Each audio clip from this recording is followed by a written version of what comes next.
one has to realize that modern times are the times of confusion. You don't know what you want.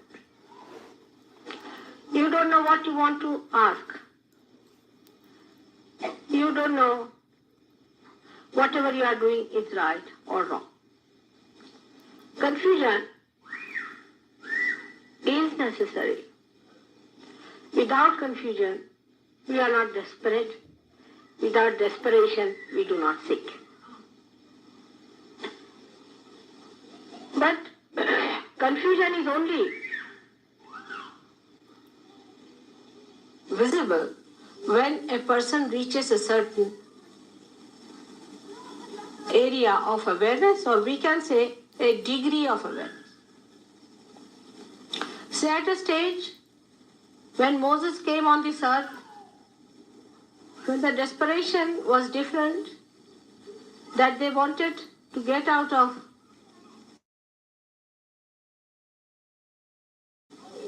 it was a different style of understanding they had. How to organize a society on a particular pattern so you achieve the maximum amount of efficiency out of that society. And it was an emergency. It was a very touch and go position for the Jews at that time. It has happened in many countries, in many generations, that they reached a state where they felt extremely desperate. The slavery of man was very apparent at that time. But before that, people didn't feel bad about the slavery. They had accepted it. They had taken it for granted. And then a time came when they felt this is slavery, or we are not going to have any more of it. And a leader came. That leader worked it out for them. Today in these modern times, we have a very subtle type of slavery which is every day eating us, which is so self-destroying that we are not even aware of it and we get destroyed. This destruction is working in so many ways that if we do not really awaken ourselves to the truth, there's a possibility that nothing will be left out of this creation. There are people who give big lectures. I've met many big people from United Nations and from all these big agencies. They talk about the coming destruction, the future shock, it's going to happen. There are big books they discuss. They sit on the streets, they discuss. They are in a pub, they are discussing. They are in a party, they are discussing. But they do not realize what it means. This destruction is a kind of a destruction that has never taken before. Because this destruction is going to come from within and not from without. We have reached a certain depth in our awareness, and if we do not touch the source of our sustenance, this destruction is going to work out. Now for many people it is, oh, forget it, we'll see about it. Some people are of this opinion, all right, forget it, what destruction, all right, doesn't matter. We'll see tomorrow. And some of them I've seen are sitting down waiting. Oh God, thank God there's destruction, so this all is finished. We don't have to bother our heads. Thank God there is destruction promised. Whatever attitude one may take, one has to realize that these are very serious things. The creation has reached its maximum growth now. The growth is expressed as human beings. These human beings are the actors on the stage. Whole nature is working out this new happening. Now only one thing has to happen to you is that you have to get connected with the divine. You have to get connected with the whole. You have to know your own meaning and you have to know your purpose.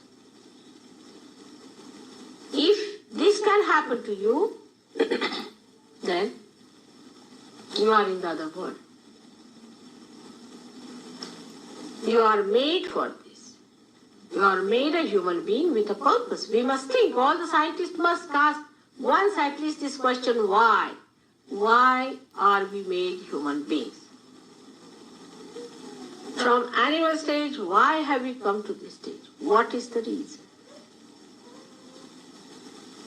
This question is working in the unconscious of every seeker today. That's how we have so many seekers all over the world.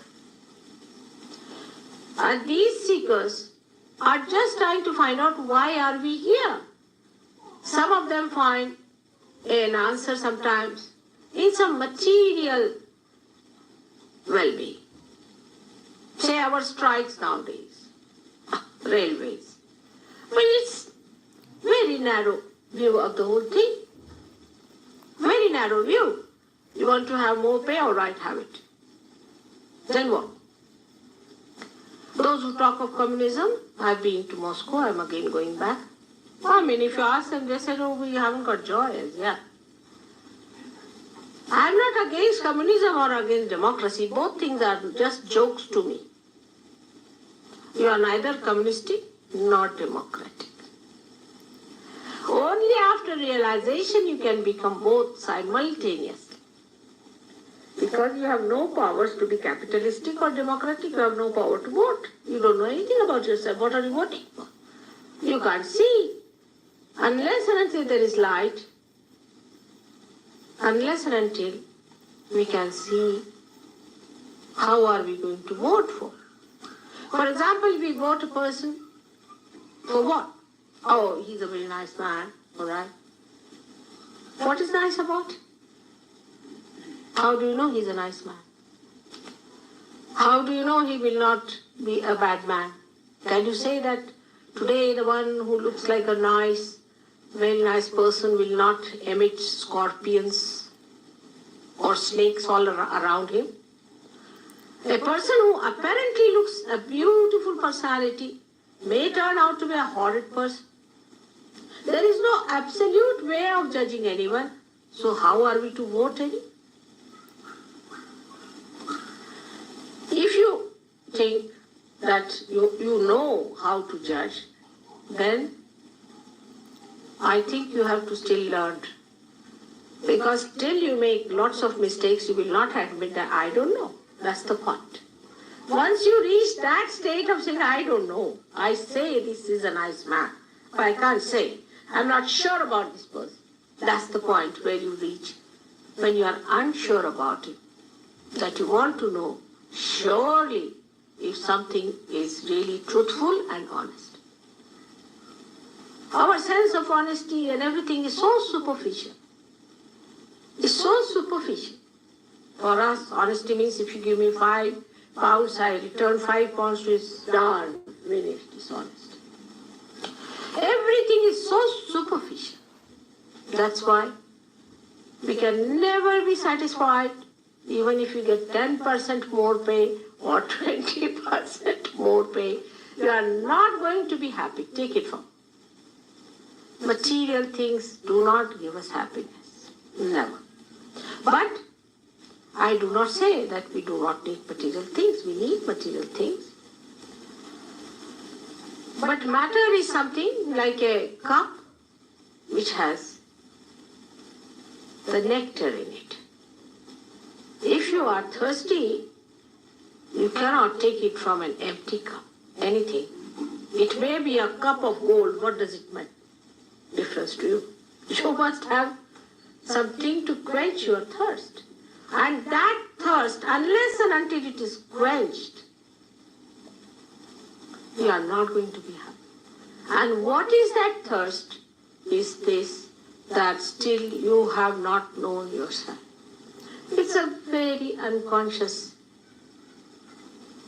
thirst. It comes, you don't know what you are seeking. You don't know why you are unhappy. You don't know what you want.